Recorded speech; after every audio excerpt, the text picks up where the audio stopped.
bringing you the news 24/7.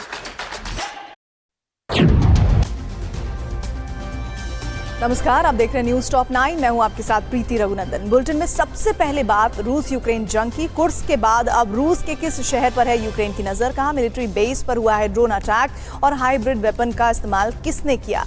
विस्फोटक खबरों के लिए देखिए रूस यूक्रेन टॉप 9। कुर्स्क घुसपैठ से भड़के रूस ने खार्किव में हाइब्रिड हथियारों से हमला बोला। मेयर तेरखोव का दावा है कि रूस ने यहां ग्रोम E-1 मिसाइल से पहली बार अटैक किया। ये मिसाइल लक्ष्य पर गिरने के बाद वैक्यूम बम की तरह विध्वंस मचाती है। ट्रेड सेंटर पर इसी से हमला हुआ। खार्किव में कई मोर्चों पर रूस और यूक्रेन की सेना आमने सामने की जंग लड़ रही है। यूक्रेन की 3rd असॉल्ट ब्रिगेड ने जंगल में कॉम्बिंग कर रूस को पीछे हटने पर मजबूर कर दिया। यूक्रेनी सैनिकों की ताबड़तोड़ फायरिंग से पूरा इलाका गूंज उठा। कुर्स्क में एक बार फिर यूक्रेनी ठिकानों पर रूस ने जोरदार पलटवार किया। बाहरी इलाके में डटे रूस के ग्रैड MLRS क्रू ने शेलिंग कर यूक्रेनी सेटलमेंट पर कोहराम मचा दिया। दावा है कि रूस की इस रॉकेट बौछार से यूक्रेनी आर्मी को भारी नुकसान हुआ है। कुर्स्क में ड्रोन से घातक प्रहार कर रूस ने यूक्रेन के T-72 M1 टैंक को तहस नहस कर दिया। 24 घंटे में रूस ने यूक्रेनी आर्मी के 10 टैंक और 6 आर्म्ड व्हीकल तबाह किए जाने का दावा है। रूसी रक्षा मंत्रालय ने ही कामिकाजी अटैक का वीडियो जारी किया। कुर्स्क में ड्रोन अटैक से यूक्रेन का आर्म्ड व्हीकल BMP-1 आग का गोला बन गया। रूसी सेना के मुताबिक BMP-1 से यूक्रेनी सेना गोला बारूद ले जा रही थी। इसी वक्त वो FPV ड्रोन का शिकार हो गई। रूस के इस हमले में चालक समेत 6 जवान मारे गए। कुर्स्क में रूस ने अपने वोस्तोक ब्रिगेड को उतारा है। बाहरी इलाके में मोर्चा संभालते ही रशियन आर्मी आक्रामक नजर आई। सूत्रों के मुताबिक यूक्रेनी सेटलमेंट पर 2 लेयर अटैक का प्लान तैयार है। ऑपरेशन में मरीन कोर के कमांडोज भी शामिल हैं। कुर्स्क में आगे बढ़ रहा यूक्रेन अब बेलगोरोद पर नॉन स्टॉप अटैक कर रहा है। तड़के शहर के कई इलाकों पर यूक्रेन ने मिसाइल से हमले किए। एक बहुमंजिला बिल्डिंग पर हमले का वीडियो CCTV में कैद हुआ। यूक्रेनी हमले में दर्जनों कारें जलकर राख हो गई। कुर्स्क और बेलगोरोद के बाद यूक्रेन ने रूस के टवेयर पर ड्रोन से हमले किए। मिलिट्री एयरबेस को टारगेट कर यूक्रेन ने एक के बाद एक करीब 10 हमले किए। हालांकि रूस ने यूक्रेन के सभी कामिकाजी ड्रोन्स को मार गिराने का दावा किया है। तवेर में यूक्रेन ने रूस के मिलिट्री लॉजिस्टिक्स को भी निशाना बनाया। एयरफील्ड के ऊपर आसमान में यूक्रेनी ड्रोन नजर आए, जिन्हें रूसी डिफेंस ने इंटरसेप्ट कर मिसाइलों से मार गिराने का दावा किया है। डोनेत्स्क से क्या आई है वॉर रिपोर्ट? ड्रोन अटैक से रूस के किस शहर में 20 लोग झुलस गए हैं और यूक्रेन ने 24 घंटे में कितने रूसी सैनिकों की मौत का दावा किया है? जानने के लिए देखिए वॉर जोन टॉप 9। डोनेत्स्क में रूसी कब्जे वाले इलाकों में यूक्रेनी वायुसेना ने जोरदार बमबारी की। MiG-29 से रूसी सेना के ठिकानों पर ग्लाइड बम गिराए। 4 GBU-39 बमों से पूरा इलाका थर्रा उठा। यूक्रेन के इस हमले में गोला बारूद के साथ कई रूसी सैनिक मारे गए। यूक्रेन ने डोनेत्स्क में रूस के आर्मी ट्रेनिंग ग्राउंड पर विध्वंसक हमला बोला। हाइमार्स MLRS से किए गए ताबड़तोड़ अटैक में कई सैनिकों की मौत का दावा है। हाइमार्स MLRS के प्रचंड प्रहार से ट्रेनिंग ग्राउंड में मौजूद रूसी सेना के हथियार भी नष्ट हो गए। डोनेत्स्क में रूस की सेना बेहद आक्रामक मूड में नजर आ रही है। वार जोन से ग्राउंड बेस्ड ड्रोन अटैक का वीडियो सामने आया है। टारगेटेड हमले में रूस के कामिकाजी ने यूक्रेनी ड्रोन को उड़ा दिया। यूक्रेनी सैनिकों को संभलने तक का मौका नहीं मिला। यूक्रेन के उगलेदार में रूसी सेना लगातार हावी है। बैटलफील्ड से सामने आई इन तस्वीरों से आप अंदाजा लगा सकते हैं। ट्रेंच में छिपे यूक्रेनी जवानों पर ताबड़तोड़ शेलिंग की गई। उगलेदार में रूस ने कई यूक्रेनी सैनिकों को बंदी बनाने का भी दावा किया। रूस के कैलिनिनग्राद में एडमिनिस्ट्रेटिव बिल्डिंग और सेना के ठिकानों को टारगेट कर यूक्रेन ने ड्रोन से हमला किया। ड्रोन के अटैक से एक बहुमंजिला इमारत के टॉप फ्लोर पर भीषण आग लग गई। सूत्रों के मुताबिक इस हमले में 20 से ज्यादा लोग घायल हुए हैं। रूसी सेना ने मुर्मंस्क में ड्रोन हमले को नाकाम करने का दावा किया। वीडियो जारी कर बताया गया कि एक कामिकाजी ड्रोन फिनलैंड की सीमा से दाखिल हुआ, जिसे एंटी ड्रोन गन से तबाह कर दिया गया। रूसी सेना जांच में जुटी है। 24 घंटे की जंग में यूक्रेन ने रूस को जबरदस्त नुकसान का दावा किया है। यूक्रेनी रक्षा मंत्रालय के मुताबिक 24 घंटे में 1300 रूसी जवान मारे गए। इस दौरान उनके 9 टैंक और 26 आर्म्ड कॉम्बैट व्हीकल भी तबाह हो गए। जंग में अब तक 6,17,000 रूसी सैनिकों की मौत का दावा है। यूक्रेन पर आक्रामक हमलों के बीच रूस के सीक्रेट न्यूक्लियर लॉन्च साइट का खुलासा हुआ। वोलोगदा से सामने आई सैटेलाइट तस्वीरों में 5 न्यूक्लियर वॉरहेड स्टोरेज नजर आए, जहां स्काईफॉल न्यूक्लियर मिसाइल की लॉन्च साइट होने का दावा है। यूक्रेन और नाटो को सबक सिखाने के लिए रूस न्यूक्लियर जंग की तैयारी में जुटा है। रोमानिया में नाटो बेस पर अमेरिकी ATACMS मिसाइलों की तैनाती के बाद रूस का न्यूक्लियर मिलिट्री व्हीकल क्रीमिया में देखा गया। सूत्रों के हवाले से खबर है, यूक्रेन पर घातक हमले की आशंका है।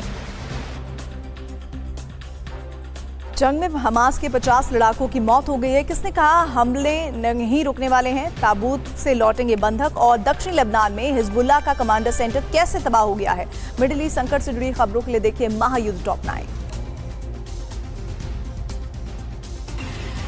गाजा के जबालिया कैंप में हमास लड़ाकों के छिपे होने की आशंका में IDF ने फिर ऑपरेशन शुरू किया। आमने सामने की जंग में यहां 24 घंटों में 50 हमास लड़ाकों के मारे जाने का दावा है। इजरायली सेना हैवी मशीन गनों और आर्टिलरी से हमले करती दिखी। इजराइल ने सेंट्रल गाजा में प्रचंड हमला बोला। नुसीरत कैंप में पिन पॉइंट अटैक कर हमास का कमांड सेंटर तबाह कर दिया गया। IDF की क्रूज मिसाइल सीधे बिल्डिंग की छत पर गिरी। इस दौरान जबरदस्त विस्फोट हुआ। 24 घंटे में यहाँ हमास के 30 ठिकाने तबाह हुए। राफा में ग्राउंड ऑपरेशन के दौरान इजरायली सेना के कई टैंक तबाह हो गए। हमास के कस्साम ब्रिगेड ने हमले का वीडियो जारी कर ये दावा किया। इजरायली टैंकों पर RPG से अटैक हुए। हमास के मुताबिक इन हमलों में IDF के 3 मैगॉच टैंक खाक हो गए। IDF के वेस्ट बैंक ऑपरेशन से भड़के हमास ने बंधकों को मारने की धमकी दी है। हमास प्रवक्ता अबू उबैदा ने वीडियो संदेश जारी कर कहा है कि अगर हमले नहीं रुके तो इजरायली बंधक अपने देश ताबूत में लौटेंगे। हाल ही में हमास के टैंक से 6 बंधकों के शव मिले थे। गाजा जंग के बीच हमास की टनल बैटल स्ट्रेटेजी का खुलासा हुआ है। न्यूयॉर्क टाइम्स ने दावे किए हैं कि 7 अक्टूबर के हमले से पहले हमास ने सुरंगों को सील करने वाले ब्लास्ट डोर लगा दिए थे। गाजा में 250 फीट गहरी 25 मंजिला कई सुरंगें मिलने का दावा भी है। इजराइल के पश्चिमी गलीली में हमलों के बाद IDF ने दक्षिणी लेबनान में एयर स्ट्राइक की। मरकाबा इलाके में इजरायली जेट ने भीषण बमबारी कर हिजबुल्लाह के कमांड सेंटर को नेस्तनाबूद कर दिया। 24 घंटे में इजराइल की ओर से दक्षिणी लेबनान में 30 से ज्यादा हमले हुए। दक्षिणी लेबनान में कई हमले कर इजराइल ने रॉकेट अटैक का बदला लिया। इजरायली वायुसेना के प्रचंड प्रहार से हिजबुल्लाह के ठिकाने दहल गए। कई इमारतें जमींदोज हो गई। सूत्रों के मुताबिक IDF की स्ट्राइक में हमास कमांडर समेत कई लड़ाके ढेर हो गए।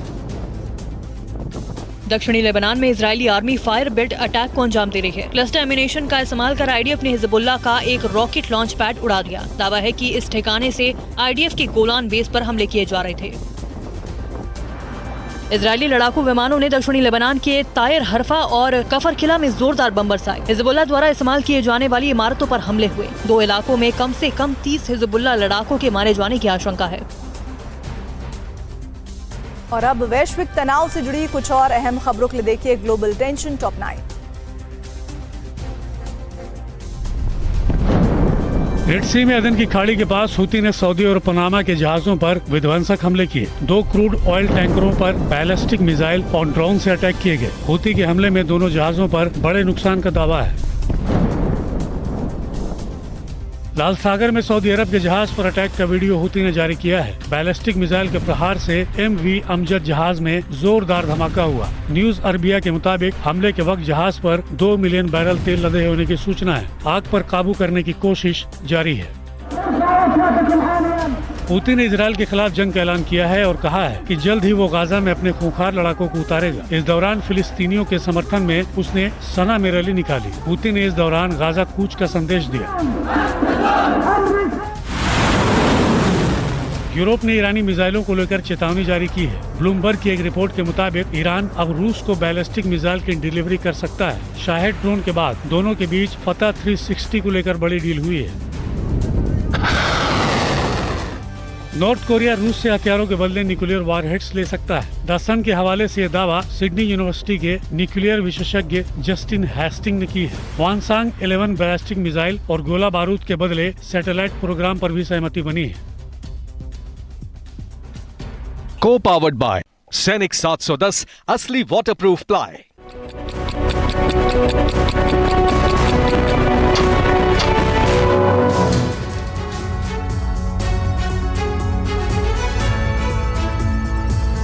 नमस्कार, आपके साथ मैं हूं गौरव अग्रवाल। आप देख रहे हैं प्राइम टाइम का number 1 show super prime time. शुरुआत करते हैं बड़ी खबर से। यूक्रेन के पोल्तावा में रूस का बड़ा हमला। आर्मी सिग्नल ट्रेनिंग सेंटर पर मिसाइल अटैक। रूसी सेना ने 2 बैलिस्टिक मिसाइलें दागी हैं। हमले में यूक्रेन के 600 सैनिक मारे गए। 41 आम लोगों की मौत हो गई है और 180 घायल बताए जा रहे हैं। तो बहुत बड़ी खबर है और सबसे बड़ा ग्लोबल रेड अलर्ट भी जारी हो चुका है। वॉशिंगटन से लंदन तक इंटेलिजेंस एजेंसियों का फोकस मॉस्को पर शिफ्ट हो चुका है, क्योंकि रूसी धरती से आई सैटेलाइट तस्वीरों ने दुनिया के लिए सबसे बड़े खतरे की घंटी बजा दी है। मॉस्को से करीब 500 किलोमीटर दूर एक एटमी मिसाइल बेस पर बड़ी सैन्य गतिविधि देखी गई है। यह रूस की अत्याधुनिक और अजेय मिसाइल का बेस है। रूस की गतिविधि से परमाणु युद्ध की आशंका भड़क गई है। देखिए क्या है रूस का प्लान, कौन सी मिसाइल से रूस हमले की तैयारी में है और रूस के टारगेट पर कौन कौन से देश हो सकते हैं।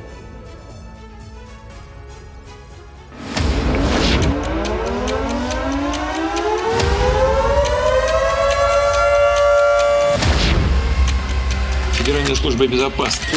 Комплекс «Кинжал», комплекс морского базирования «Циркон», «Авангард», «Сармат», дальности «Буревестник».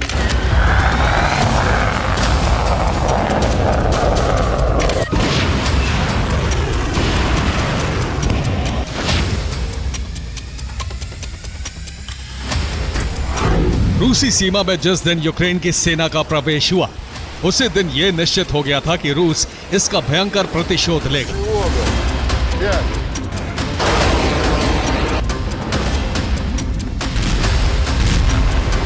लेकिन सबसे बड़ा खतरा दुनिया पर मंडराने लगा है।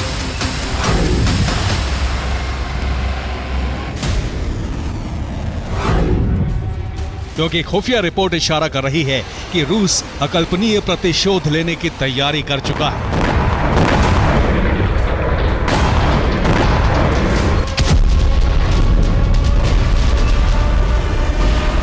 अमेरिका की एक प्राइवेट सैटेलाइट कंपनी की रिपोर्ट है कि पुतिन अपनी अजय मिसाइल बुरीवेस्टिक को युद्ध के मोर्चे पर उतार चुके हैं। रूस की सरमत यारसी यूरोप और अमेरिका में विनाश का दूसरा नाम कही जाती है।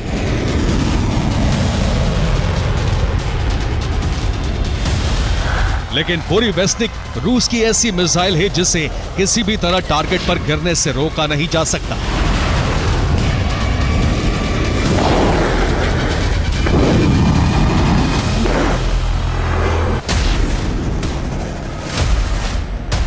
अमेरिका की प्राइवेट सैटेलाइट कंपनी ने इस मिसाइल के ठिकाने की तस्वीरें जारी की हैं, जिससे वॉशिंगटन अलर्ट हो चुका है।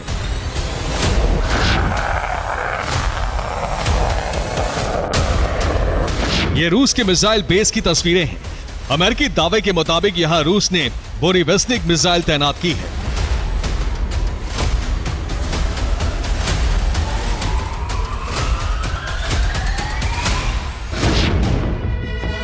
सैटेलाइट तस्वीरों में एक मेन कंपाउंड नजर आ रहा है। उसके पीछे 5 बड़े टीले जैसे आकार हैं, जो मिसाइल लॉन्च करने के लिए बनाए गए साइलो हैं। साइलो को एक सुरक्षा दीवार से घेरा गया है।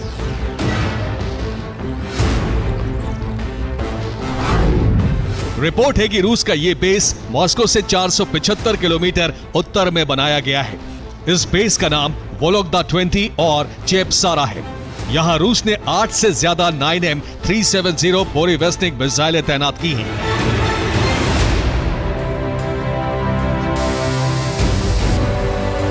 Внимание! Есть внимание!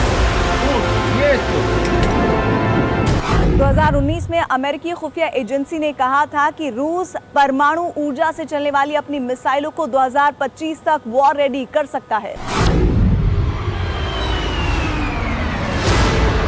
लेकिन रूस की युद्धक तैयारी समय से पहले पूरी हो चुकी है। इस मिसाइल को नेटो ने SSC-XN स्काईफॉल कोड नेम दिया है।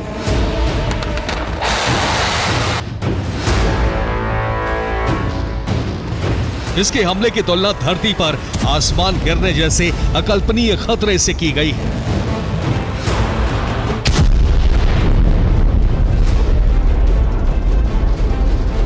बुरीवेस्टिक मिसाइल के बारे में रूस के राष्ट्रपति पुतिन ने दुनिया को इसी साल आगाह भी किया था। Завершаются испытания крылатой ракеты неограниченной дальности «Буревестник». и беспилотного подводного аппарата «Посейдон». Эти системы подтвердили свои высокие, можно без преувеличения сказать, уникальные характеристики. Войска поставлены и первые серийные тяжелые баллистические ракеты «Сармат». Мы скоро продемонстрируем их в районах базирования на боевом дежурстве.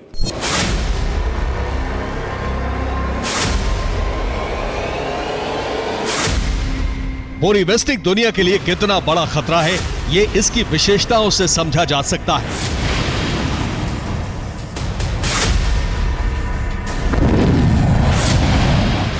बोरी वेस्टिक परमाणु ऊर्जा से चलने वाली परमाणु हमला करने वाली मिसाइल है। इसकी रेंज अंतहीन मानी गई है। ये कई साल तक धरती के चक्कर लगा सकती है। बोरी वेस्टिक का हमला धरती के सबसे बड़े महानगर को खत्म कर सकता है। इस मिसाइल को रोकने वाले डिफेंस सिस्टम का आविष्कार अभी तक नहीं हुआ है।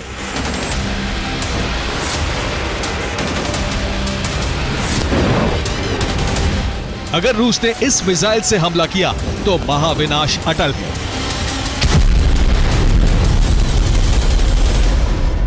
इस मिसाइल की तैनाती के साथ साथ रूस ने 3 सागरों में भी अपनी परमाणु आईसीबीएम तैनात कर दी है।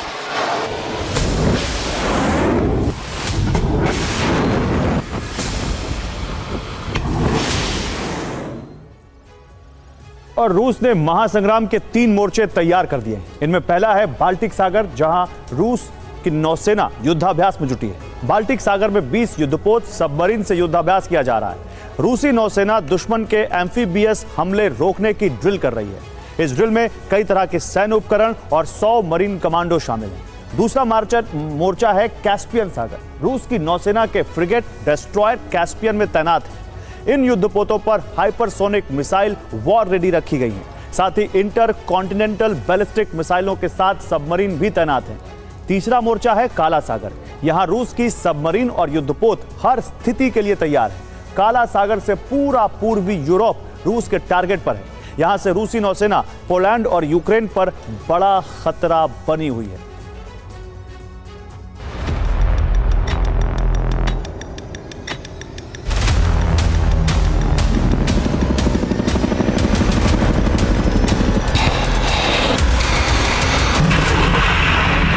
रूस ने अपनी एरोस्पेस मिसाइल फोर्सेस को 99% से ज्यादा अपग्रेड कर दिया है।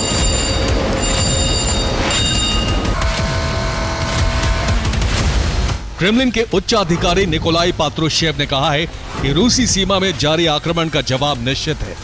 Long range aviation missile forces को नए हथियार सौंप दिए गए हैं।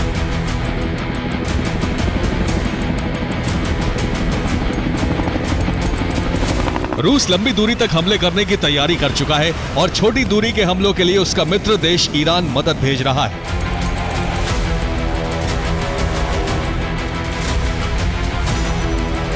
अमेरिका की रिपोर्ट है कि ईरान इसी हफ्ते रूस को बैलिस्टिक मिसाइलों की बड़ी खेप भेज रहा है। ईरान से सैकड़ों फतेह 6 मिसाइलें मॉस्को पहुंचने वाली हैं। अमेरिका ने ईरान को भी चेतावनी जारी की है।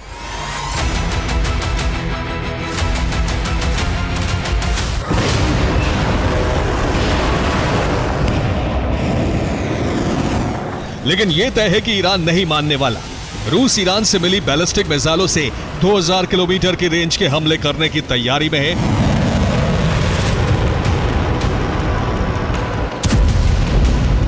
और बोरी वेस्टिक, यार्स और सरमत जैसी मिसाइलों का टारगेट अमेरिका सहित यूरोप के बड़े देश हो सकते हैं।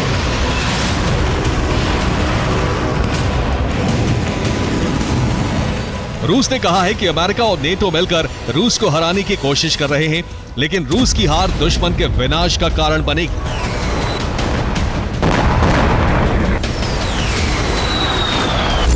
रूस के उप विदेश मंत्री सर्गेई रियाबकोव ने कहा है कि क्रेमलिन परमाणु हथियारों के प्रयोग पर बने नियमों में बदलाव करने वाला है।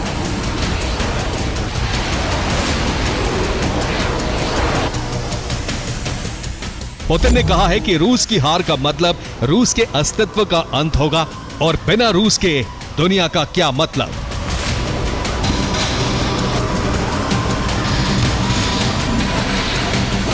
संकेत साफ है कि रूस न्यूक्लियर हमले की तैयारी में है। रूस को यूक्रेन और कुर्स्क 2 मोर्चों पर जंग लड़नी पड़ रही है।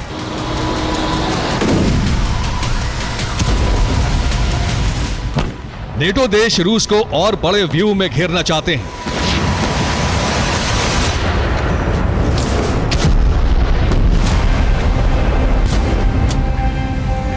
पोलैंड के राष्ट्रपति आंद्रेस ड्यूडा ने कहा है कि रूसी मिसाइलों का गिराना पोलैंड का कर्तव्य है। यूक्रेन पोलैंड की सीमा पर आने वाली मिसाइलों को पोलैंड गिराने के लिए तैयार है। हालांकि नेटो ने कहा है कि रूसी मिसाइलों पर पोलैंड के एक्शन से मुसीबत खड़ी हो सकती है। पोलैंड को रूसी मिसाइलें गिराने से फिलहाल रोका गया है, लेकिन कुर्स्क में विदेशी लड़ाके, कुर्स्क में विदेशी हथियारों की सप्लाई और जंग में रूस को उलझाए रखने की नेटो चाल पूरी दुनिया पर संकट बन सकती है।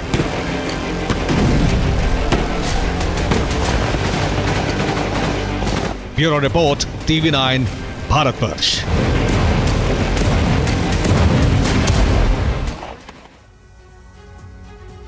और खार्किव में रूस का विध्वंसक हमला, रूसी सेना का लैंसेट ड्रोन से अटैक, हमले में यूक्रेनी सेना का टैंक भस्म हो गया।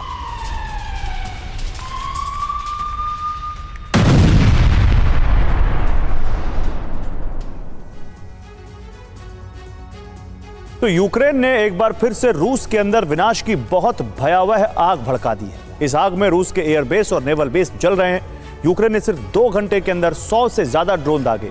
यूक्रेन के सीरियल अटैक की वजह से मॉस्को के साथ साथ क्रीमिया भी जलने लगा। सवाल यही है कि रूस के अंदर यूक्रेन ने फिर से गुरिल्ला धावा क्यों बोला? क्या यूक्रेन कुर्स्क में अपनी हार को टालने का अंतिम प्रयास कर रहा है?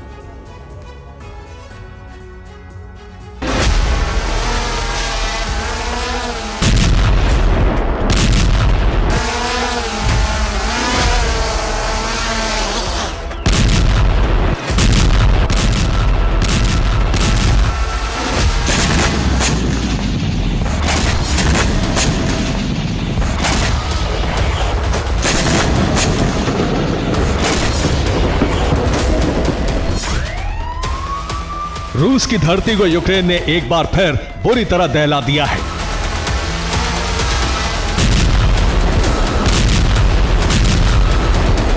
यूक्रेन ने मॉस्को के साथ साथ क्रीमिया में भी जबरदस्त ब्लास्ट की।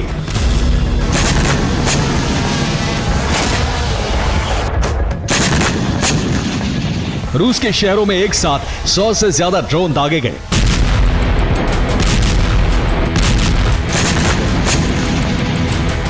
कई विस्फोट हुए और इसी के साथ रूस के अंदर विनाश की बड़ी आग भड़क गई।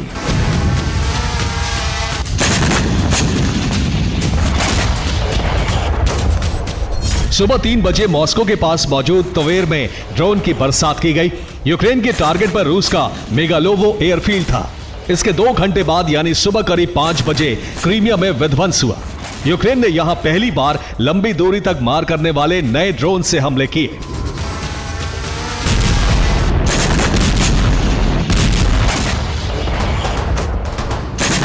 ज़ेलेंस्की की सेना कुर्स्क की जंग में बहुत कमजोर पड़ चुकी है। रूसी हमले के सामने यूक्रेन टिक नहीं पा रहा है।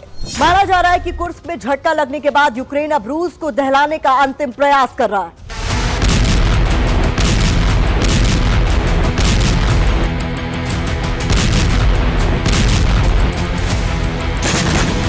क्रीमिया में यूक्रेन ने 50 से ज्यादा ड्रोन फायर किए। यूक्रेन के टारगेट पर रूसी सैन्य ठिकाने और एनर्जी सेक्टर थे। यूक्रेनी रक्षा मंत्रालय के मुताबिक क्रीमिया नेवल बेस के साथ 8 इलाकों में धमाके हुए। यूक्रेन के हमले में रूस को कितना नुकसान पहुंचा है, इसकी जानकारी सामने नहीं आई है। यूक्रेन ने क्रीमिया ब्रिज पर भी विस्फोट करने की कोशिश की, लेकिन यह हमला सफल नहीं हो सका।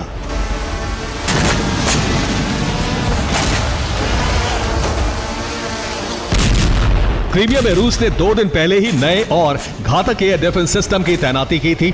अगर यह तैनाती नहीं हुई होती तो क्रीमिया में विनाश की बहुत भयानक आग लग सकती थी।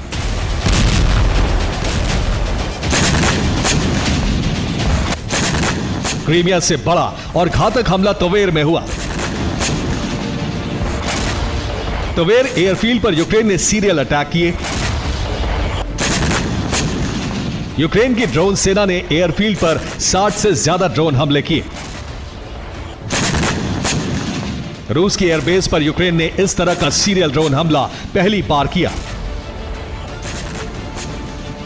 एक साथ दर्जनों ड्रोन फायर किए गए। इसके बाद त्वेर एयरफील्ड दहल गया।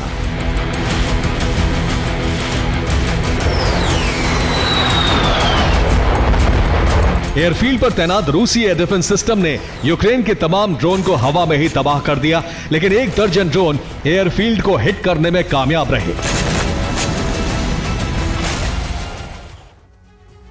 और यूक्रेन ने रूस के जिस एयरबेस पर हमला किया वो तवेर में, मॉस्को से इसकी दूरी सिर्फ 180 किलोमीटर है। तवेर में मौजूद इस एयरफील्ड का नाम है मिगालोवो एयरफील्ड। यूक्रेन ने जिस वक्त हमला किया उस वक्त एयरफील्ड पर रूस के 6 Tu-95 बॉम्बर, 14 सुखोई 34 और 9 सुखोई 25 लड़ाकू विमान मौजूद थे। रिपोर्ट के मुताबिक यूक्रेनी फोर्स ने एयरफील्ड पर 60 से ज्यादा ड्रोन दागे। रूसी एयर डिफेंस ने 4 दर्जन ड्रोन को हवा में ही तबाह कर दिया, लेकिन कई ड्रोन एयर डिफेंस को चकमा देने में कामयाब रहे और इसकी वजह से एयरबेस पर 12 धमाके हुए। रिपोर्ट के मुताबिक धमाके की वजह से एयरबेस की इमारत को नुकसान पहुंचा है। इतना ही नहीं, एयरबेस के रनवे को भी नुकसान पहुंचा है। यूक्रेन के मुताबिक हमले में रूस के 3 एयर डिफेंस सिस्टम भी तबाह हो गए। यूक्रेन का दावा है कि रूस के कई लड़ाकू विमानों में भी आग लग गई। हालांकि रूस की तरफ से अब तक नुकसान की पुष्टि नहीं की गई।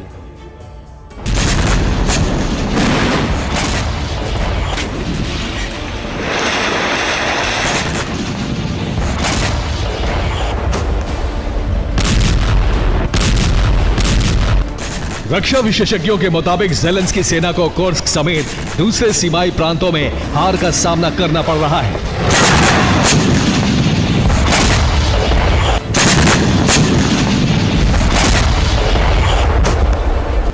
इस हार को टालने के लिए अब यूक्रेनी फोर्स ने रूसी धरती पर हमले तेज कर दिए हैं।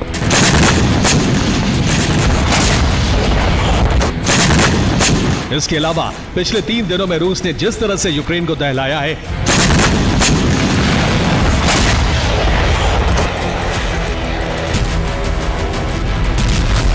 उसके बाद ज़ेलेंस्की सेना भी प्रतिशोध के मोड में आ चुकी है। तवेर और क्रीमिया में यूक्रेन का हमला इसी का परिणाम है। यूक्रेनी फोर्स रूस के अंदर और युद्ध के मैदान में भी भीषण हमला कर वापसी करने की कोशिश कर रही है।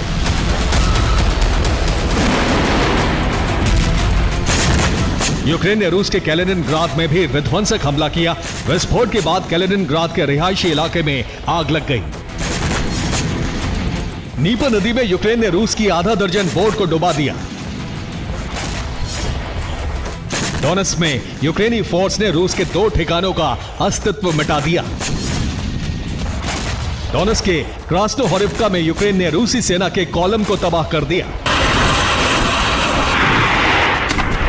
यूक्रेन गोरिल्ला हमले भले ही कर रहा है, लेकिन सच यह है कि हर बीते दिन के साथ हार उसके करीब आती जा रही है। हार तभी टल सकती है जब यूक्रेन को जरूरी हथियार मिले। यही वजह है कि वो कई देशों से हथियारों की मांग कर रहे हैं। इसी सिलसिले में ज़ेलेंस्की ने नीदरलैंड्स के प्रधानमंत्री से मुलाकात की। नीदरलैंड से एयर डिफेंस सिस्टम और हथियारों की मांग की गई। सर्बिया ने यूक्रेन को 36 MiG-29 लड़ाकू विमान देने का फैसला किया है, तो Romania patriot air defence system देने जा रहा है।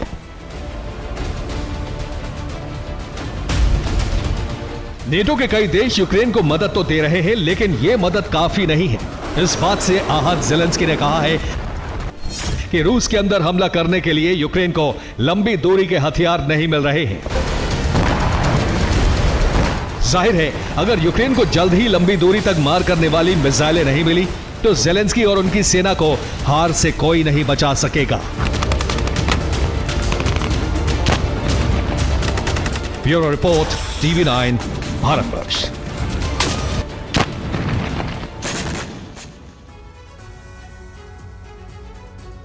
और युद्ध में रूस की आर्टिलरी का एक्शन, हमले में यूक्रेन का MLRS ध्वस्त। रूस के हमले का वीडियो आया सामने।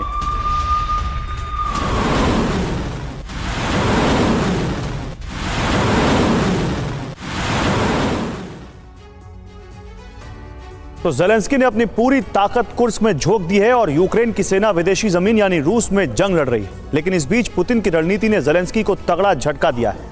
रूस के सैनिक यूक्रेन के कई इलाकों से शिफ्ट होकर कुर्स्क पहुंच रहे थे और यूक्रेन इसे अपनी कामयाबी मान रहा था। लेकिन इस बीच पुतिन पूर्वी यूक्रेन में भी सैनिकों की तैनाती बढ़ाते रहे और नया अभियान छेड़ दिया। अब पोक्रोवस समेत एक बड़े इलाके में रूस कब्जा करने के लिए मजबूत स्थिति में है। ज़ेलेंस्की अब अपने इलाके को कैसे बचाएंगे, ये बहुत बड़ा सवाल है।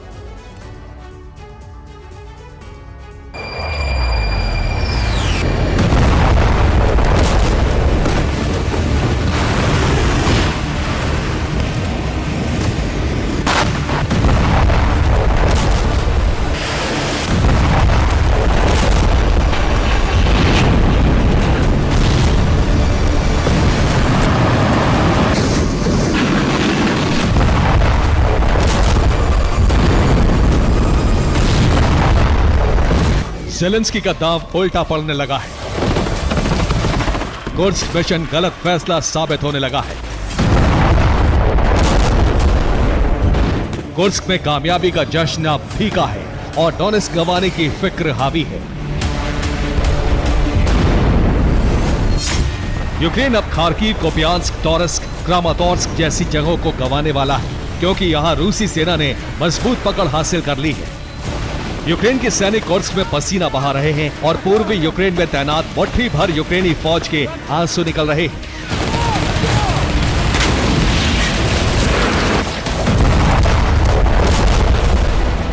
डोनेस्क में रूसी अभियान तेज होने के साथ ही हर दिन यूक्रेनी सैनिकों को भारी नुकसान हो रहा है और रूसी फौज यूक्रेन के सबसे अहम ठिकाने के करीब आती जा रही है। पोक्रोवस्क को बचाने का अभियान बेहद कमजोर साबित हो रहा है।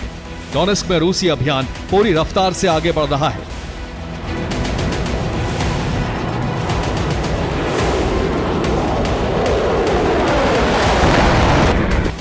यूक्रेन की मजबूरी देखी, सैनिकों की कमी रोबोट से पूरी करने की कोशिश है। यूक्रेन रोबोडॉग्स की मदद से रूसी फौज से मुकाबले की तैयारी में है,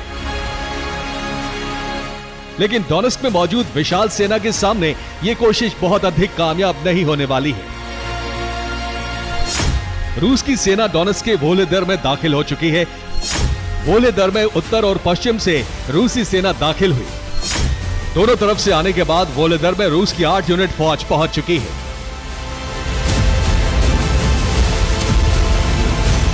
यूक्रेनी सैनिक वोलोदर को कब्जे से बचाने की जंग लड़ रहे हैं और वोलोदर रूसी फौज की आर्टिलरी प्रहार से जल रहा है। हालात बिल्कुल वैसे जैसा बाखमुत में हुआ था।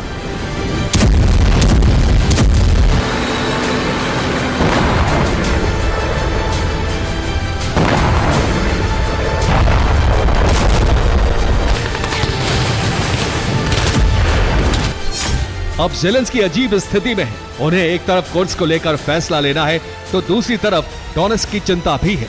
दोनों में से ज़ेलेंस्की किस मिशन को प्राथमिकता देंगे, ये बड़ा सवाल है।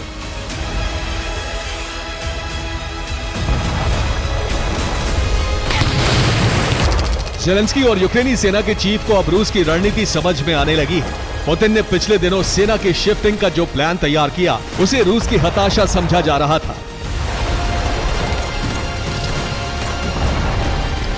लेकिन पुतिन ने यूक्रेन को गजब चकमा दिया है।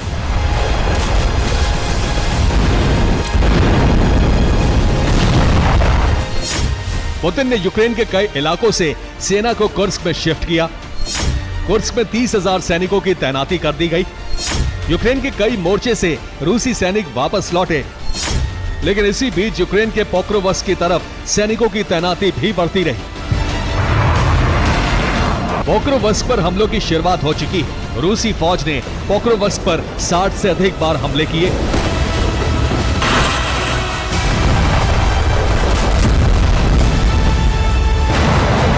पोक्रोवस्क पर आर्टिलरी और ड्रोन से लगातार हमले हो रहे हैं। 2 सितंबर की रिपोर्ट के मुताबिक रूस की सेना अब पोक्रोवस्क से सिर्फ 8 किलोमीटर दूर है। वहीं पोक्रोवस्क के करीब मौजूद मिरनोहराद शहर से रूसी सेना सिर्फ 4 किलोमीटर दूर है।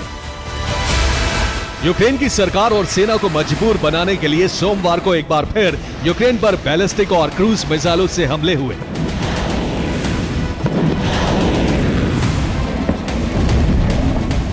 सीमा के करीब S-300 और S-400 एंटी एयरक्राफ्ट मिसाइलों का इस्तेमाल भी अब सरफेस मिसाइल की तरह किया जा रहा है।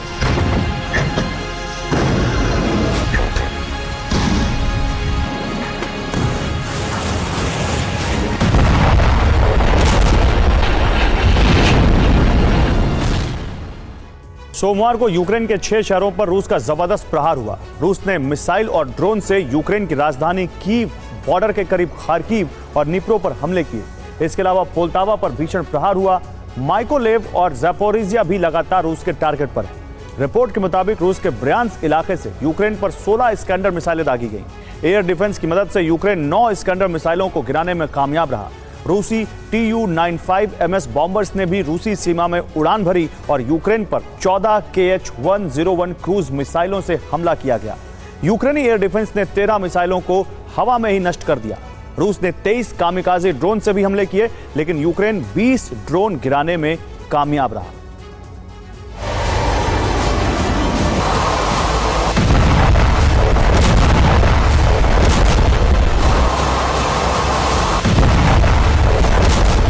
पूर्वी यूक्रेन में जबरदस्त तबाही लाने के लिए रूस की वायुसेना को नए ग्लाइड बम से लैस किया गया है।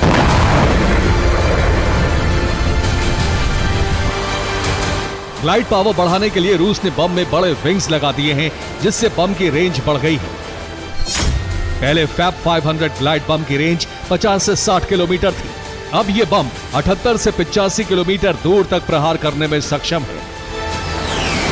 ऐसे में अब यूक्रेनी एयर डिफेंस से बचते हुए रूसी फाइटर जेट 80 किलोमीटर दूर से बमबारी करने में सक्षम हो गए हैं। सिर्फ डोनेस्क में ही कई यूक्रेनी सैनिकों की मौत हो गई है। रूस के 24 घंटे में 1920 यूक्रेनी सैनिकों को मारने का दावा है। यूक्रेन के कई टैंक और वाहनों को भी नष्ट कर दिया गया है। रूसी सेना के अभियान के बाद ज़ेलेंस्की के लिए यूक्रेन के 4 शहरों को बचाने की चुनौती है। रूसी फौज के कब्जे का खतरा क्रामाटोर्स्क, कोपियांस्क, टोरेस्क और पोक्रोवस्क में है। ज़ेलेंस्की सरकार अब इन्हीं 4 जगहों को बचाने की रणनीति तैयार कर रही है। रूस के ड्रोन से केमिकल गिराया जा रहा है, जिससे जंगलों में आग लग रही है।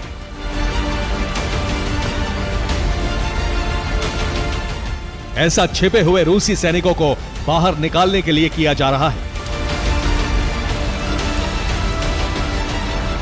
पहले यूक्रेन ने मोल्टेन थर्माइट से भरे ड्रोन से रूसी चौकियों पर हमला किया था।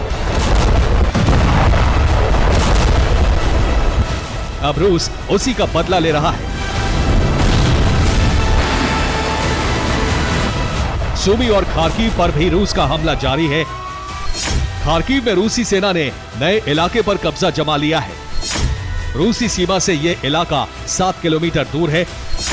खार्किव में यूक्रेनी आर्टिलरी को भस्म किया जा रहा है। रूस ने यह एक्शन बेलगोरोद पर लगातार हमले के बाद लिया है। खार्किव युद्ध की शुरुआत से लगातार धधक रहा है।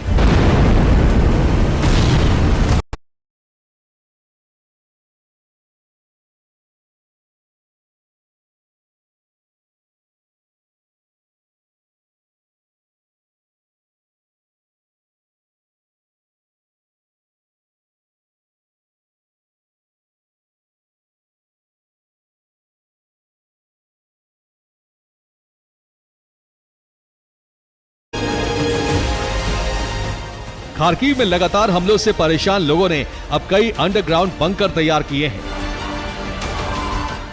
खार्किव में नया स्कूल तैयार होने के बाद अब बच्चों ने भी बंकर में ही पढ़ाई की शुरुआत कर दी है।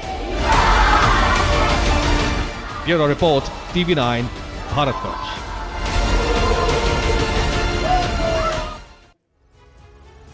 और वुलेदर में रूसी सेना का बड़ा हमला, रूस की आर्टिलरी ने बोला धावा। हमले में यूक्रेनी सेना का ठिकाना ध्वस्त।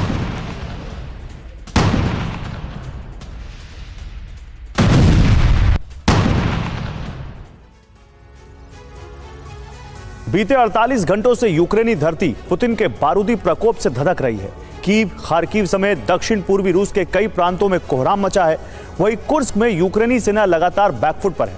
ऐसे में अब ज़ेलेंस्की ने रूस के खिलाफ एटमी षड्यंत्र रचा है, जिसका मकसद है परमाणु प्लांट में विस्फोट करना और रेडिएशन के जरिए तबाही मचाना। इसके साथ साथ यूक्रेनी फौज रूस के एनर्जी इंफ्रा को भी निशाना बना रही है। मगर यूक्रेन के इस दांव से न सिर्फ रूस बल्कि यूरोपीय देश भड़के हुए। आखिर क्यों, इस रिपोर्ट में देखिए।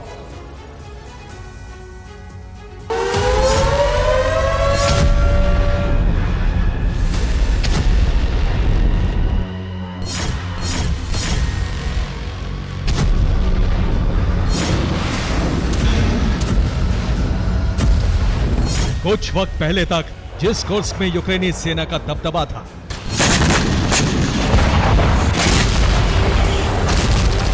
कुर्स्क के कई इलाकों को यूक्रेन ने अपने कब्जे में कर लिया था।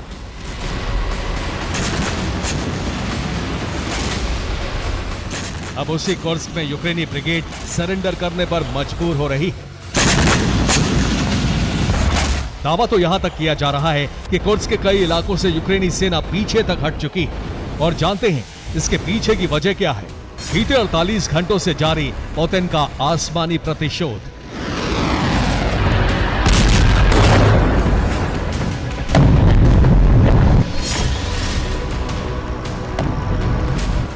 राजधानी कीव समेत यूक्रेन के आधा दर्जन प्रांतों पर पुतिन ब्रिगेड ताबड़तोड़ प्रहार कर रही है। कीव, खार्किव, निप्रो और ज़ेपोरिज़िया में एटमी बम वर्षकों के जरिए क्रूज मिसाइल दाग रही है।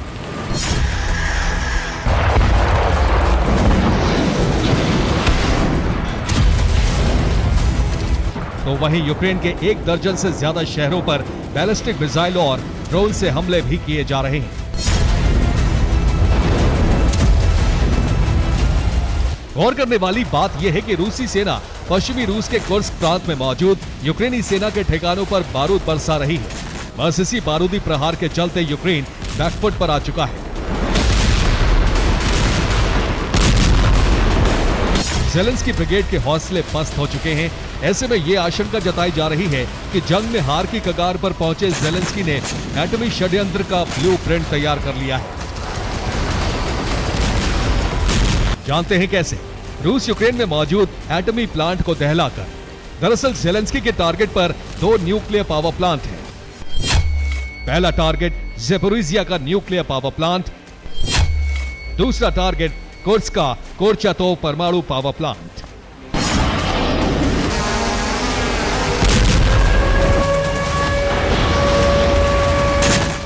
दरअसल कुर्स्क में ग्राउंड ऑपरेशन के दौरान कई बार यूक्रेनी सेना ने कोरचातोव न्यूक्लियर प्लांट पर मिसाइल और ड्रोन स्ट्राइक की थी।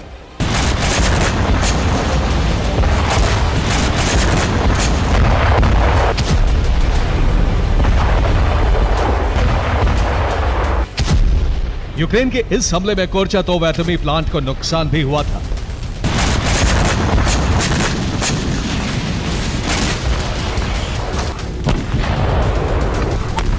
हालांकि कोरचातोव प्लांट पर यूक्रेनी हमले के फौरन बाद रूसी सेना ने पलटवार किया और कुर्स्क से यूक्रेन को पीछे हटने पर मजबूर कर दिया।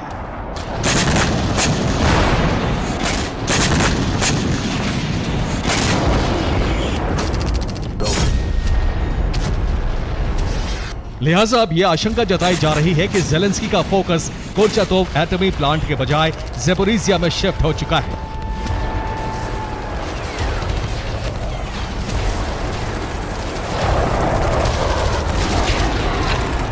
क्योंकि ज़ेपोरिज़िया यूक्रेन का ही प्रांत है।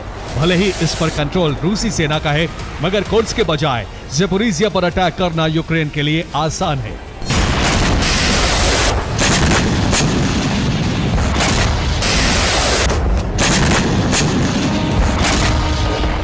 दरअसल बीती रात ज़ेपोरिज़िया के परमाणु प्लांट और उसके आसपास भीषण हमले हुए। गौर करने वाली बात यह है कि ज़ेपोरिज़िया प्लांट पर हमले से पहले बिजली सप्लाई काटी गई। दावा है कि 330 केवी की हाई वोल्टेज लाइन को काट दिया गया। इस पावर कट के बाद ज़ेपोरिज़िया प्लांट पर हवाई हमला किया गया।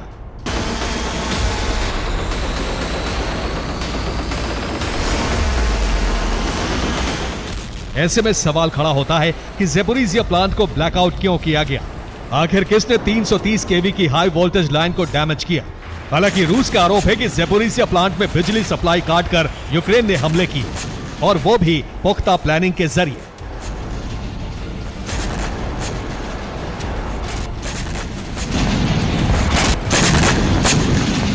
ताकि हमले के बाद ज़ेपोरिज़िया परमाणु प्लांट में विस्फोट हो और इस धमाके के साथ एटमी रेडिएशन रूस समेत पूरे यूरोप में फैल जाए, ठीक वैसे ही जैसे 8 दशक पहले जापान के हिरोशिमा नागासाकी में फैला।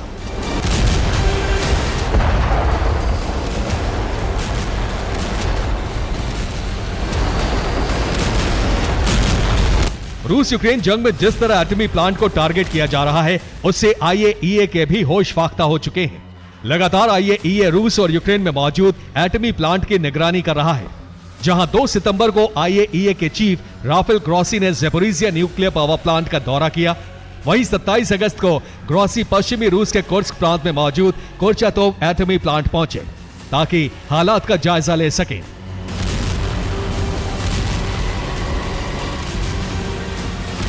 हैरानी इस बात की है कि जहां एक तरफ एटमी प्लांट पर हमले का डर सता रहा है, तो वहीं दूसरी तरफ रूस के एनर्जी इंफ्रा पर भी यूक्रेनी सेना लगातार हमले कर रही है।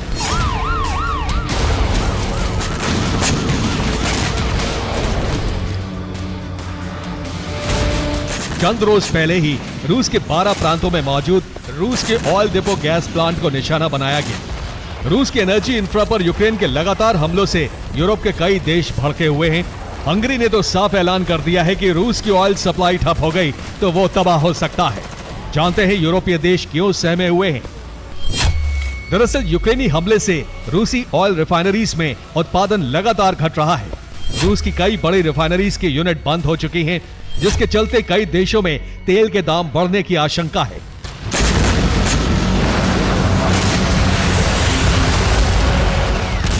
बस इसी के चलते हंगरी जैसे कई यूरोपीय देश यूक्रेन के हमलों की निंदा कर रहे हैं, क्योंकि यूरोपीय रीजन में ऑयल और गैस की सप्लाई में रूस दूसरे पायदान पर है। ऐसे में अगर यूक्रेन ने हमले नहीं रोके तो इसका असर जल्द ही नेटो के कुछ देशों पर भी पड़ सकता है। Bureau report, TV9 Bharatvarsh.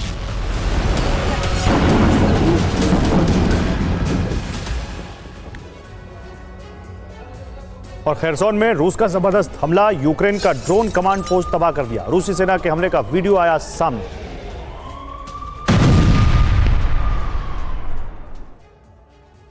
तो बेंजामिन नेतन्याहू गाजा संघार पर अड़े हैं, लेकिन अब उनकी ये जिद इजराइल पर भारी पड़ सकती है। दरअसल अब तक आईडीएफ ईरानी प्रॉक्सी को बड़ी आसानी से टारगेट करता था, लेकिन उसके रास्ते में तुर्की दीवार की तरह खड़ा होने वाला है। एर्दोआन ने ईरानी प्रॉक्सी को स्टील डोम एयर डिफेंस सिस्टम देने के संकेत दिए हैं, जिसके बाद हिजबुल्लाह और हूती बेहद आक्रामक हो गए। हूती ने लाल सागर में सऊदी अरब के जहाज को ध्वस्त कर दिया है।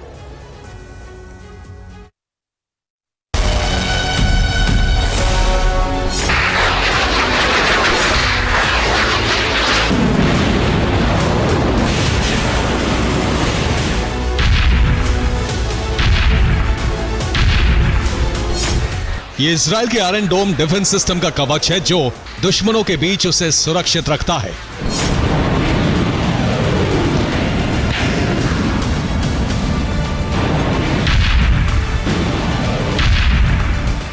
हिजबुल्लाह हो या हूती या फिर हमास, किसी को भी इजरायली जमीन को छूने के लिए सैकड़ों रॉकेट मिसाइलें दागनी पड़ती हैं, तब भी इजराइल को कोई खास नुकसान नहीं होता।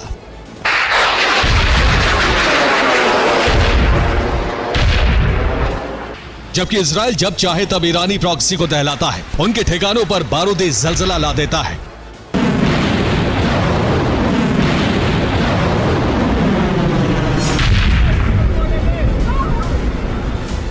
लेकिन अब ईरानी प्रॉक्सी को भी ऐसा ही सुरक्षा कवच मिलने वाला है, जो इजराइल के हमलों को न सिर्फ निष्क्रिय करेगा, बल्कि उसके फाइटर जेट्स को भी आसमान में तबाह कर देगा।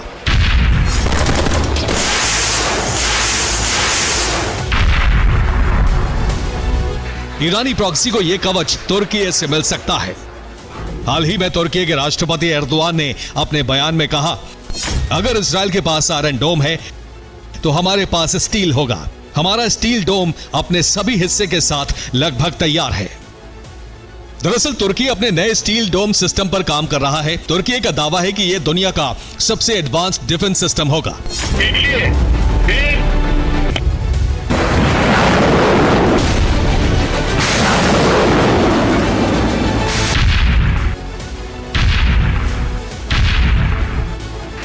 स्टील डोम बेहद खास है क्योंकि इसे कई सिस्टम्स को जोड़कर बनाया जा रहा है जो ईरानी प्रॉक्सी की सुरक्षा में तैनात हो सकता है। एर्दोआन के स्टील डोम पर दिए बयान को ईरानी प्रॉक्सी से जोड़कर देखा जा रहा है।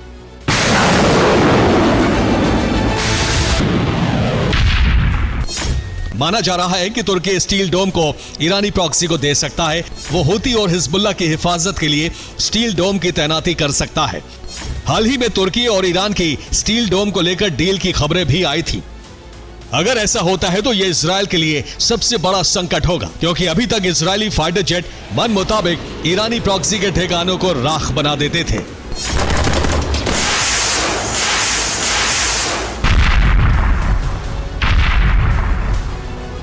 स्टील डोम मिलने से उन पर इजरायली स्ट्राइक का खतरा टल जाएगा और वो बिना किसी डर इजरायल के शहरों पर रॉकेट दाग सकेंगे। इसके साथ ही इजरायल के मित्र देशों को भी दहला सकते हैं। तुर्की नेटो का सदस्य है। ऐसे में सवाल है कि तुर्की ईरानी प्रॉक्सी की मदद कर क्या हासिल करना चाहता है। वो कौन सी वजह है जो उसे अमेरिका के खिलाफ जाने के लिए मजबूर कर रही है।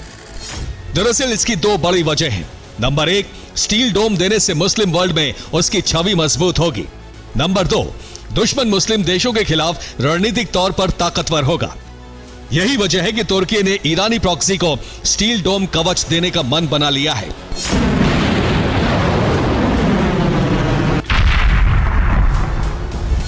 एर्दोआन के इस बयान से उत्साहित हूती ने लाल सागर में अमेरिका समर्थित अरब देशों को निशाना बनाना शुरू कर दिया है।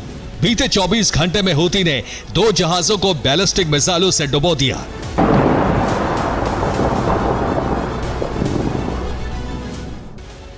लाल सागर में हूती ने हमलावर 2 जहाजों को तबाह कर दिया। ये दोनों जहाज क्रूड ऑयल लेकर जा रहे थे। एक पनामा का जहाज था जबकि दूसरा सऊदी अरब का। सऊदी अरब का जहाज क्रूड लेकर ग्रीस जा रहा था जिस पर 20 लाख बैरल तेल मौजूद था। हमले की जिम्मेदारी लेते हुए हूती ने लाल सागर में अमेरिकी मित्र देशों की कब्र बनाने के प्रण को दोहराया। हूती ही नहीं, हिजबुल्लाह ने भी इजरायल पर बड़े हमले किए हैं। वो इजरायल के शहरों को टारगेट कर रहा है। ये इजरायल के नहरिया शहर की तस्वीरें हैं जहां हिज्ब ने रॉकेट से हमला किया। हालांकि आयरन डोम ने इसे निष्क्रिय कर दिया।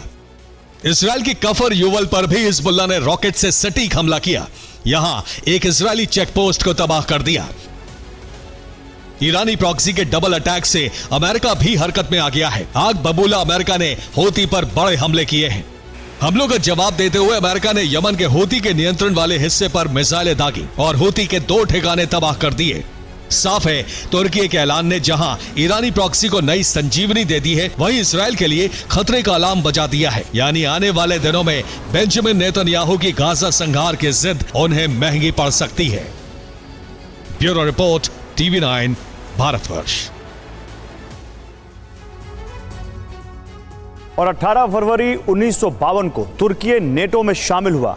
दशकों से पश्चिमी देशों के साथ कंधे से कंधे मिलाकर चलता रहा, मगर अब यह आशंका जताई जा रही कि नेटो से तुर्की अलग होने वाला है। और सबसे अहम यह कि नेटो की बजाय अब तुर्की ब्रिक्स में शामिल होने वाला है। इसके लिए तुर्की ने आधिकारिक तौर पर आवेदन भी कर दिया है। अब सवाल यह है कि अचानक ही एर्दोआन नेटो से अलग क्यों होना चाहते हैं। ये रिपोर्ट देखिए।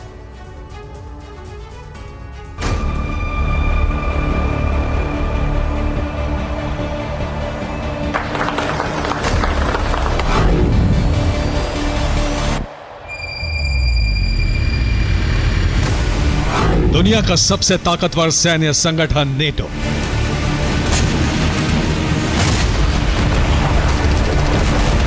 जिसका दबदबा यूरोप से लेकर उत्तरी अमेरिका तक है, जिसमें दुनिया के 32 देश शामिल हैं और जिसकी अगुवाई महाशक्ति अमेरिका करता है।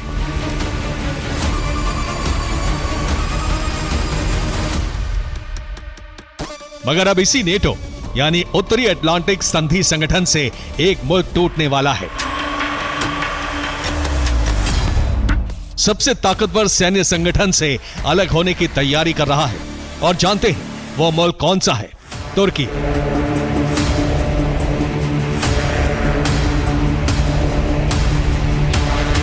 मीडिया रिपोर्ट्स में यह दावा किया जा रहा है कि तुर्की ने नेटो से निकलने की तैयारियां तेज कर दी हैं और किसी भी वक्त तुर्की नेटो के प्रतिद्वंदी संगठन ब्रिक्स में शामिल हो सकता है।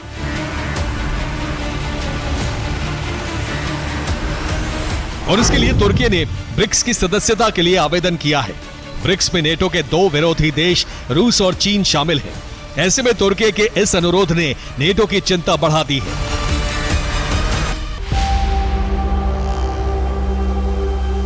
गौर करने वाली बात यह है कि जैसे ही तुर्की ने ब्रिक्स में शामिल होने की इच्छा जताई, रूस ने खुलकर तुर्की के इस कदम का स्वागत किया। मगर सवाल यह खड़ा होता है कि दशकों से नेटो का सदस्य रहा तुर्की अब नेटो से खुद को क्यों अलग कर रहा है?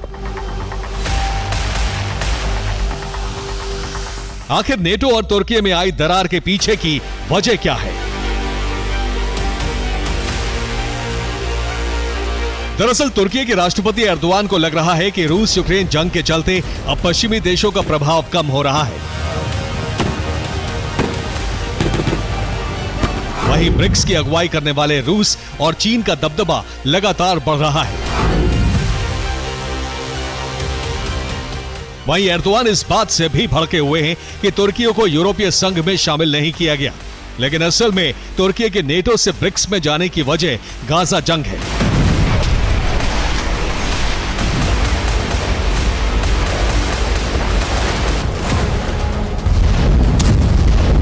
दरअसल गाजा जंग में अमेरिका की भागीदारी से तुर्की भड़का हुआ है। तुर्की के एंटी अमेरिकी गुट एर्दोआन का विरोध कर रहे हैं, लिहाजा दबाव में आए एर्दोआन अब ब्रिक्स में शामिल हो रहे हैं।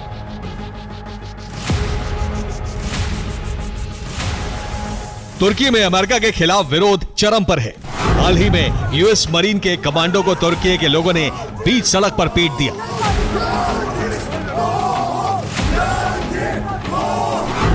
इसका वीडियो भी सोशल मीडिया पर वायरल है।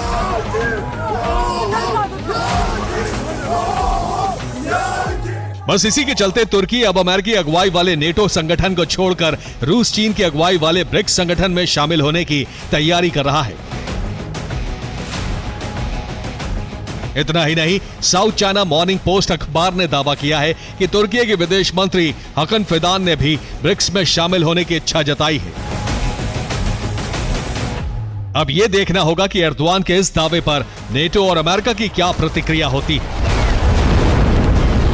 Bureau report, TV9 Bharatvarsh.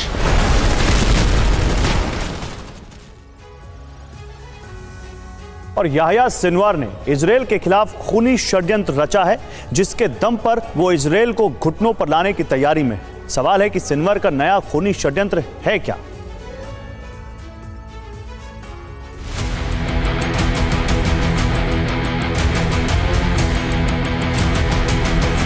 ये सभी वो बंधक हैं जो 31 अगस्त के दिन गाजा में मारे गए थे। इन बंधकों का वीडियो हमास ने जारी किया है, जिसमें एक एक कर सभी मारे गए बंधकों की तस्वीरें और नाम है। इन तस्वीरों के साथ एक संदेश है। नुसीरत हादसे के बाद हमने सभी को साफ साफ कह दिया है, बंधकों को हैंडल करने के लिए नए दिशा निर्देश जारी किए गए हैं। अगर इजरायल की सेना बंधकों वाली सुरंग के पास पहुंचती है तो उन्हें कैसे हैंडल करना है, यह हमारे लड़ाकों को पता है। हालांकि इस संदेश में कहीं भी यह नहीं बताया गया कि इजरायल सेना बंधकों के पास पहुंचती है तो हमास के लड़ाकों को क्या करना है। सवाल है, याह्या सिनवार के दिमाग में क्या चल रहा है? आखिर उसका नया खूनी पैतरा क्या है? दरअसल हमास ने इजरायल के खिलाफ एक नई रणनीति बनाई है, जिसमें वो इजरायली नागरिकों और बेंजामिन नेतन्याहू के खिलाफ मनोवैज्ञानिक दबाव बनाना चाहता है। वो रणनीति क्या है आपको बताते हैं, लेकिन 6 बंधकों में जान गंवाने वाली महिला का ये वीडियो देख लीजिए, जिसे हमास ने वीडियो के अंत में जारी किया है। נחטפתי ב7 באוקטובר מהמסיבה ברעים. אני פונה אליך, בנימין נתניהו, לכל ממשלת ישראל, תעשו מה שאתם יכולים כדי להוציא אותנו מפה עכשיו. אני סובלת, כולנו סובלים פה. יש פה הפצצות בלתי פוסקות, אנחנו מפחדים על החיים שלנו, מפחדים למות פה. אני פונה אליך, בנימין נתניהו, זה ששחרר מעל 1,000 מחבלים בעסקת שליט. כרגע דורשים פחות מרבע על כל... और राष्ट्रपति चुनाव के बाद से वेनेजुएला और अमेरिका की तल्खी बढ़ती जा रही है। अमेरिका ने एक बड़ा एक्शन लेते हुए राष्ट्रपति मादुरो के प्राइवेट जेट को जब्त कर लिया है। सवाल यही कि आखिर अमेरिका ने ये कदम क्यों उठाया?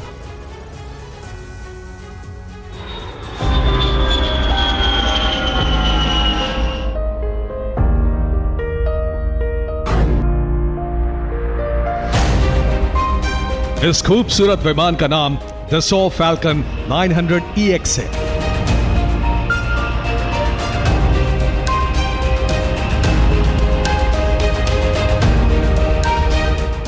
लग्जरी सुविधाओं वाले इस जेट का इस्तेमाल दुनिया के बड़े बिजनेसमैन और नेता करते हैं।